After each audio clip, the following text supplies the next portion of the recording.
ನಮಸ್ತೆ ಸ್ನೇಹಿತರೆ, ಇವತ್ತು ನಾನು ಒಂದೊಳ್ಳೆ ಓಮ್ ರೆಮಿಡಿಗಳನ್ನ ತಂದಿದ್ದೀನಿ. ಅದರಲ್ಲೂ 3 ಓಮ್ ರೆಮಿಡಿನ ತಂದಿದ್ದೀನಿ.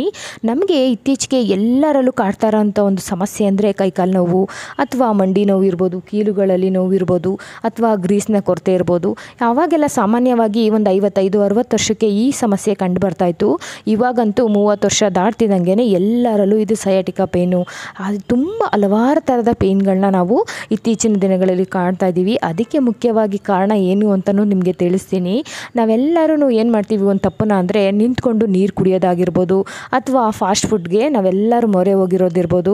ಇದು ತುಂಬಾ ಕಾರಣ ಆಗ್ತಾಯಿದೆ. ನೀರು ಕುಡಿಬೇಕಾದ್ರೆ ನಾವು ಸಾವಕಾಶವಾಗಿ ಕುತ್ಕೊಂಡು ನಿಧಾನಕ್ಕೆ ನಾವು ನೀರನ್ನ ಕುಡಿಯೋದ್ರಿಂದ ಕೂಡ ನಮ್ಮ ಮೂಳೆಗಳಲ್ಲಿ ಪೇಯ್ನ್ ಬರೋದು ಕಮ್ಮಿ ಆಗುತ್ತೆ ಅಂತಲೇ ಹೇಳ್ಬೋದು. ಇನ್ನು ಮನೆಯಲ್ಲಿ ಕ್ಯಾಲ್ಶಿಯಂ ಯುಕ್ತ ಹಣ್ಣು ತರಕಾರಿಗಳನ್ನ ಹೆಚ್ಚೆಚ್ಚು ಬಳಸೋದ್ರಿಂದ ಕೂಡ ನಮ್ಮ ಮೂಳೆಗಳು ಸ್ಟ್ರಾಂಗ್ ಆಗುತ್ತೆ. ಸ್ಟ್ರೆಸ್ ತಗೊಂಡ್ರೂ ಕೂಡ ತುಂಬಾ ನಮಗೆ ಪೇಯ್ನು, ಮೈಕೈ ನೋವು, ಕೀಲುಗಳ ನೋವು ಇದೆಲ್ಲನೂ ಕೂಡ ಬರುತ್ತೆ. ಇನ್ನು ಚೆನ್ನಾಗಿ ನಿದ್ದೆ ಮಾಡಿಲ್ಲ ಅಂದರೂ ಕೂಡ ನಮ್ಗೆ ವಿಟಮಿನ್ಗಳ ಕೊರತೆ ಆಗ್ಬೋದು. ನಾವು TV, ಮೊಬೈಲು ಇದನ್ನೆಲ್ಲ ಕೂಡ ನಿದ್ದೆ ಮಾಡೋದಕ್ಕಿಂತ 2 ಅವರು ನಾವು ದೂರ ಇಟ್ಟು ಮಲ್ಕೊಳ್ಳೋದ್ರಿಂದ ನಮ್ಮ ಮೈಂಡು ಕೂಡ ಒಂದು ರಿಲ್ಯಾಕ್ಸ್ ಆಗಿ ನಿದ್ದೆ ಮಾಡೋದಕ್ಕೆ ಸಹಾಯ ಆಗುತ್ತೆ. ಅದರಿಂದ ನಮಗೆ ಆದಷ್ಟು ಈ ಮೂಳೆಗಳನ್ನ ಸ್ಟ್ರಾಂಗ್ ಮಾಡ್ಕೊಳ್ಬೇಕಂದ್ರೆ ಇಲ್ಲಿ 3 ರೆಮಿಡಿನ ನಾನು ತೋರಿಸಿದ್ದೀನಿ. ಏನಪ್ಪ ಅಂದರೆ ನಮ್ಮೆಲ್ಲರ ಮನೆಗಳಲ್ಲೂ ಡ್ರೈ ಫ್ರೂಟ್ಸ್ ಇರುತ್ತೆ. ಅದರಲ್ಲಿ ವಾಲ್ನಟ್ ಆಗ್ಬೋದು, ಬಾದಾಮಿ ಆಗ್ಬೋದು, ಇದೆಲ್ಲನೂ ನಾವು ನೆನೆಸಿ ಅಥವಾ ಮಿಲ್ಕ್ ಶೇಕ್ ಥರ ಮಾಡಿಕೊಂಡು ಕುಡಿಯೋದ್ರಿಂದ ನಮಗೆ ತುಂಬಾ ನಮ್ಮ ಮೂಳೆಗಳು ಸ್ಟ್ರಾಂಗ್ ಆಗೋದಕ್ಕೆ ಸಹಾಯ ಮಾಡುತ್ತೆ. ಮತ್ತು ಹಾಲಲ್ಲಿ ಕ್ಯಾಲ್ಶಿಯಂ ಜಾಸ್ತಿ ಇರೋದ್ರಿಂದ ಮೂಳೆಗಳು ಸ್ಟ್ರಾಂಗ್ ಆಗುತ್ತೆ ಅಂತ ಹೇಳ್ಬೋದು. ಚಿಕ್ಕ ಮಕ್ಕಳಿಂದನೇ ಇದನ್ನು ಅಭ್ಯಾಸ ಮಾಡೋದ್ರಿಂದ ಅವರು ಕೂಡ ಮುಂದೆ ಅಭ್ಯಾಸ ಅಂದರೆ ಅವ್ರಿಗೂ ಒಂದು ರೂಢಿ ಆಗುತ್ತೆ ಅಂತಲೇ ಹೇಳ್ಬೋದು. ಈ ಗಿಡನ ಕರೆಕ್ಟಾಗಿ ನೋಡ್ಕೊಳ್ಳಿ. ಈ ಗಿಡ ನಮ್ಮ ಅಕ್ಕಪಕ್ಕದಲ್ಲೇ ಇರುತ್ತೆ. ಇದರಲ್ಲಿರೋಂಥ ಔಷಧಿ ಗುಣ ನಮಗೆ ಎಷ್ಟೋ ಜನಕ್ಕೆ ಗೊತ್ತೇ ಇರಲ್ಲ. ಇದನ್ನು ಮೊದಲನೇ ದಿನದಲ್ಲೇ ನಿಮಗೆ ರಿಸಲ್ಟ್ ಗೊತ್ತಾಗುತ್ತೆ ಅಂತಲೇ ಹೇಳ್ಬೋದು. ಅಷ್ಟು ಒಳ್ಳೆ ಒಂದು ಗಿಡ ಅಂತಲೇ ಹೇಳ್ಬೋದು. ಇದ್ರ ಹೆಸರೇನು ಅಂತಂದರೆ ಪಾರಿಜಾತ ಪುಷ್ಪ. ಈ ಪುಷ್ಪ ಕೆಲವೊಂದು ಹೂಗಳಲ್ಲಿ ಏನಾಗುತ್ತೆ, ಕೆಳಗಡೆ ಬಿದ್ದ ಮೇಲೆ ದೇವರಿಗೆ ಮುಡ್ಸೋಕ್ಕೆ ಇದು ಅರ್ಹ ಅಲ್ಲ ಅಂತ ಹೇಳ್ತಾರೆ. ಆದರೆ ಈ ಗಿಡದ ಹೂವು ಕೆಳಗಡೆ ಬಿದ್ದ ನಂತರನೂ ಕೂಡ ದೇವರಿಗೆ ಮುಡಿಸ್ತಾರೆ ಅಂತ ಹೇಳ್ತಾರೆ. ಇದು ಪಾರಿಜಾತ ಅಂತಂದರೆ ಇದ್ರ ಎಲೆಗಳಾಗ್ಬೋದು, ಹೂವು ಆಗ್ಬೋದು, ಇದನ್ನು ನಾವು ರಾತ್ರಿ ಹೊತ್ತು ಈ ಒಂದು ಹೂವು ಅರಳುತ್ತೆ ಅಂತಲೇ ಹೇಳ್ಬೋದು.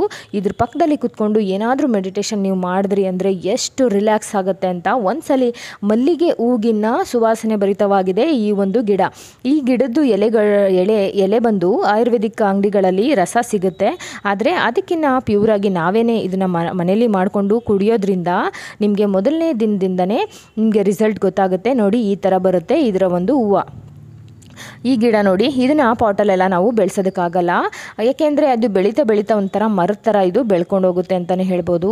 ಇದು ಎಷ್ಟೋ ಆಯುರ್ವೇದಿಕ್ ಔಷಧಿಗಳಲ್ಲಿ ಇದನ್ನು ಬಳಸ್ತಾರೆ. ನಮಗೇನಾದರೂ ಕೀಲುಗಳಲ್ಲಿ ಗ್ರೀಸ್ನ ಕೊರತೆ ಆಗ್ತಿದೆ ಅಂದರೆ ಖಂಡಿತವಾಗ್ಲೂ ಇದನ್ನು ಟ್ರೈ ಮಾಡಿ ನೋಡಿ. 2 ಎಲೆ ತೊಗೊಂಡು ರಾತ್ರಿ ನೀವು ಇದನ್ನು ಒಂದು 2 ಬಾರಿ ಕುದಿಸಿ ಇಟ್ಬಿಟ್ಟು ಬೆಳಗ್ಗೆ ಎದ್ದು ಕುಡಿಬೋದು. ಜೋನಿ ಬೆಲ್ಲ ಬರುತ್ತಲ್ವ, ಅದ್ರ ಜೊತೆ ಸೇರಿಸಿ ನೀವು ಕುಡಿಬೋದು. ಹಂಗೇನೆ ಕುಡಿತೀನಿ ಅಂದ್ರೂ ಕುಡಿಬೋದು. ಆದರೆ ಸ್ವಲ್ಪ ಹೋಗೋಗ್ರು ಅನಿಸುತ್ತೆ. ಹಂಗಾಗಿ ಚಿಕ್ಕ ಮಕ್ಳು ಏನಾದರೂ ಕುಡಿಯಲ್ಲ ಅಂತಂದರೆ ಖಂಡಿತವಾಗ್ಲೂ ನೀವು ಇದ್ರ ಜೊತೆ ಯಾವುದೇ ರೀತಿ ಸಕ್ಕರೆನ ಹಾಕಿ ಕೊಡಬೇಡಿ, ಬೆಲ್ಲ ಹಾಕಿ ಕೊಡಿ, ಅಥವಾ ಹಂಗೇನೆ ಕುಡಿಬೋದು. ಇದ್ರ ಜೊತೆಗೆ ನೋಡಿ 2 ಬಾರಿ ಕುದಿದ್ರೆ ಸಾಕು. ಅಥವಾ ಬಿಸಿ ಬೆಳಿಗ್ಗೆ ನೀವು ಕಾಫಿ ಟೀ ಕುಡಿತೀರಲ್ವ, ಅದೇ ಥರನೇ ಈ ಒಂದು ಎಲೆದ ಕಷಾಯನ ಮಾಡಿಕೊಂಡು ಕುಡಿಬೋದು. ನೋಡಿ, ಈ ಥರ ಹಾಕ್ಬಿಟ್ಟು ನಾನಿಲ್ಲಿ ಒಂದು 4 ಲೋಟದಷ್ಟು ಮಾಡ್ತಾಯಿದ್ದೀನಿ. ಹಂಗಾಗಿ ನಾನು ಇಷ್ಟು ಎಲೆಗಳನ್ನ ಬಳಸಿದ್ದೀನಿ. ನೀವೇನಾದರೂ 1 ಲೋಟ ಮಾಡ್ತೀರಾ ಅಂದರೆ 2 ಎಲೆ ಸಾಕು. ಪ್ರತಿದಿನ ಕುಡಿದು ನೋಡಿ ಇದ್ರ ಚಮತ್ಕಾರ ಏನು ಅಂತ. ಸಯಾಟಿಕಾ ಪೇನ್ ಇರ್ಬೋದು, ಅಥವಾ ನಿಮಗೆ ಕೀಲುಗಳಲ್ಲಿ ನೋವಿರ್ಬೋದು, ಮಂಡಿ ನೋವಿರ್ಬೋದು, ಭುಜದ ನೋವಿರ್ಬೋದು, ಎಲ್ಲ ನೋವಿಗೂ ಮೈಕೈ ನೋವು ಅಂತಲೇ ಹೇಳ್ಬೋದು. ಎಲ್ಲ ನೋವಿಗೂ ಪರಿಹಾರ ಅಂತಲೇ ಹೇಳ್ಬೋದು. ತುಂಬಾ ಒಳ್ಳೆ ರಿಸಲ್ಟ್ನ ನಿಮಗೆ ಕೊಡುತ್ತೆ. ಆಮೇಲೆ ನೀವೇ ಕಮೆಂಟ್ ಮಾಡ್ತೀರಾ ತುಂಬಾ ಚೆನ್ನಾಗಿದೆ ಅಂತ. ಅಕ್ಕಪಕ್ಕದಲ್ಲೇ ಇರುತ್ತೆ, ನಮಗೆ ಇದ್ರ ಔಷಧಿ ಗುಣನ ಗೊತ್ತಿರಲ್ಲ, ಹಂಗಾಗಿ ಬಳಸ್ತಿರಲ್ಲ. ಇವತ್ತು ನಾನು ಈ ಒಂದು ನನಗೆ ತುಂಬಾ ಇಷ್ಟ ಆಗಿದೆ ಈ ಒಂದು ಓಮ್ ರೆಮಿಡಿ, ಹಂಗಾಗಿ ನಿಮಗೂ ಕೂಡ ಶೇರ್ ಮಾಡ್ತಾ ಇದ್ದೀನಿ. ಇದು ಪಾರಿಜಾತ ಪುಷ್ಪ ನಾವು ನಮ್ಮ ತೋಟದಲ್ಲಿ ಹಾಕಿದ್ದೀವಿ. ಹಂಗಾಗಿ ತೊಗೊಂಡು ಬಂದು ಕವರ್ಗೆ ಹಾಕಿ ಒಂದಷ್ಟು ಕಿತ್ಕೊಂಡು ಬಂದು ಕವರ್ಗೆ ಹಾಕಿ ಕಟ್ಟಿಟ್ಕೊಂಡಿದ್ದೀನಿ. ನೋಡಿ, ಈ ಥರ ಆಗಿರುತ್ತೆ. ಇದನ್ನು ಬಿಸಿ ನೀರನ್ನ ನಾವು ಕುಡಿಬೋದು. ನಿಮ್ಗೆ ಏನಾದರೂ ಇಷ್ಟ ಆಗಲ್ಲ, ಒಗ್ಗರಾಗಿದೆ ಅಂದರೆ ನೀವು ಬೆಲ್ಲ ಹಾಕ್ಕೊಂಡು ಕುಡಿಬೋದು. ನೋಡಿ, ಇವಾಗ 3ನೇ ಟಿಪ್ಸ್ ಬಂದು ಎಳ್ನೀರು ಗ್ಯಾಸ್ಟ್ರಿಕ್ಗಂತೂ ಪರಮೌಷಧಿ ಅಂತಲೇ ಹೇಳ್ಬೋದು. ಯಾರಿಗೆಲ್ಲ ಗ್ಯಾಸ್ಟ್ರಿಕ್ ಇದೆ ಖಂಡಿತವಾಗ್ಲೂ ಇದನ್ನು ಎಳ್ನೀರನ್ನ ಪ್ರತಿದಿನ ಕುಡಿಯೋದ್ರಿಂದ ಇದರಲ್ಲಿರೋಂಥ ಮಿನರಲ್ಸ್ ಇರ್ಬೋದು, ವಿಟಮಿನ್ಸ್ ಇರ್ಬೋದು, ತುಂಬಾ ಒಳ್ಳೆಯದಿದೆ. ರಕ್ತನಾಳಗಳಲ್ಲಿ ಬ್ಲಾಕೇಜ್ ಆಗಿದ್ರೂ ಕೂಡ ಇದು ಸರಿ ಮಾಡುತ್ತೆ ಅಂತಲೇ ಹೇಳ್ಬೋದು.